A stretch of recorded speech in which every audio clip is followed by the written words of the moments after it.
Now, new developments in the 38 Studio scandal. A new report released today predicts that Rhode Island's bond rating would be downgraded to junk status if the state defaulted on the bankrupt video company's bonds. The state has already made some payments, but has also instructed a House Oversight Committee to examine what would happen if the state did not make good on its debt. Eyewitness News reporter Susan Campbell is live in the newsroom with more. As you know, there is a lot of money at stake here, and the results of this report were not surprising to most, and there is still disagreement tonight about whether to repay those bonds.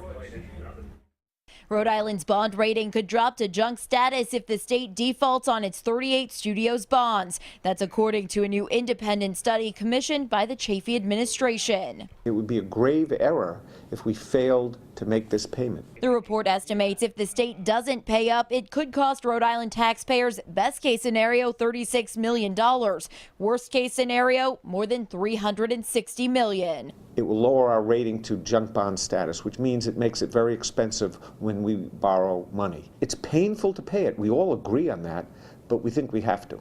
But some lawmakers, including Senator Dawson Hodgson, aren't convinced that the state should pay back the bonds. I think it's critical for the state to stand up for itself, that not to allow our legislative leadership and our state government to be bullied by Wall Street.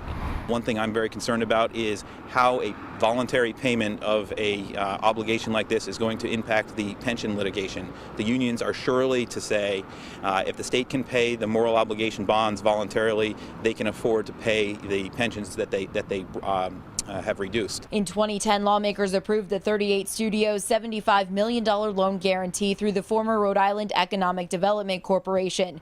The video game company filed for bankruptcy in June of 2012. Governor Chafee was a fierce opponent of the original deal, but he says the state has to pay back what it borrowed. He put $12.5 million into his proposed budget to cover the next two payments. Live in the newsroom, Susan Campbell, Eyewitness News.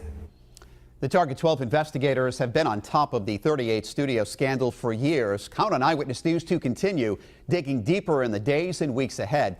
We'll have in-depth coverage on air and on our website, WPRI.com.